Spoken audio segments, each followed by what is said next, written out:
खूब काम करता था। उस खेत में एक दिन ब्राह्मण देवता पधारे और ब्राह्मण को देखकर एक किसान ने उनकी बहुत सेवा की। उन्हें भोजन पानी इत्यादि कराया, उन्हें आराम करने की स्थान दी। और जाते वक्त ब्राह्मण से ये किसान ने पूछा, हे ब्राह्मण जी, क्या आप मुझे कोई मंत्र सिखा सकते हैं? तो ब्राह्मण ने कहा, जी। और एक बहुत ही लंबा चौड़ा संस्कृत मंत्र सुनाया। अब ये साधारण सा किसान कहता है, मुझे ये मंत्र नहीं याद होगा, मैं नहीं कह पाऊंगा, बड़ा कठिन मंत्र है ये, कुछ सरल बताइए। तो साधु जी एक और मंत्र सुनाते हैं, वो भी बड़ा ही कॉम्प्लिकेटेड था, टंग ट्विस्टर की तरह, जो बोल ही नहीं पा रहा था किसान। कहता है, ये भी बड़ा कठिन है, मुझसे ये मंत्र नहीं बोला जाएगा, कुछ बहुत सिंपल बता दीजिए ना जो मैं कर पाऊं। तो साधु बहुत ही very kindly he gives him, आप ये एक नाम भगवान श्री कृष्ण का रटते जाइए।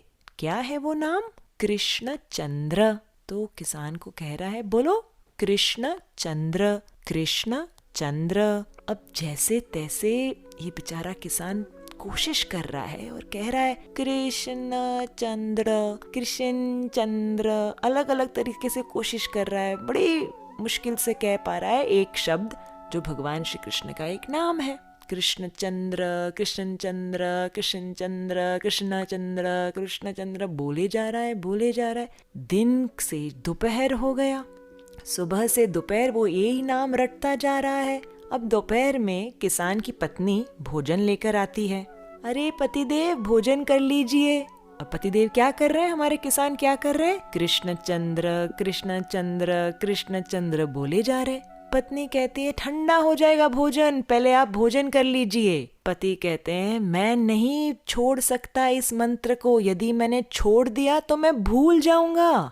तो पत्नी कहती है, okay, I have an idea, आप भोजन पा लीजिए और मंत्र मुझे बता दीजिए, क्या जप रहे हैं आप? मैं जपती रहूंगी, फिर आपका जब भोजन समाप्त हो जाएगा मैं आपको बता दूंगी क्या कहना है। तो किसान अपनी पत्नी को कहता है, ठीक है, बोलते रहो, कृष्ण चंद्र, कृष्ण चंद्र, कृष्ण चंद्र। पत्नी ने भी हाँ हाँ हाँ ठीक है, मैं बोलती रहूंगी। और वो कहने लगी, कृष्ण चंद्र, कृष्ण चंद्र। धीरे धीरे यहाँ चलती गई, वहाँ चलती गई। अरे सखी से बात करने लगी, वहाँ उस ग्वाले से बात करने लगी, अरे बीच बीच में मंत्र भी बोल रही थी। किसान अपना भोजन पा रहा है। जैसे ही भोजन समाप्त हो गया, अपने पत्नी से कहता है, चलो मुझे बताओ वो क्या शब्द था जो मुझे जप करना है। तो वो कहती है, अरे वो शब्द क्या था, हाँ हाँ हाँ हाँ, फिसल चंद्र, फिसल चंद्र। तो किसान साधारण स्वभाव का, अब वो कहने लग रहा है, फिसल चंद्र, फिसल चंद्र, फिसल चंद्र, फिसल चंद्र, फिसल चंद्र। ये सुन के वैकुंठ में बैठे भगवान श्री नारायण को हंसी आ गई। अपने लक्ष्मी देवी को कहते हैं, अरे ये तो मेरा भक्त मुझे इतने प्रेम से पुकार रहा है, मैं उसे जाकर वैकुंठ ले आता हूँ।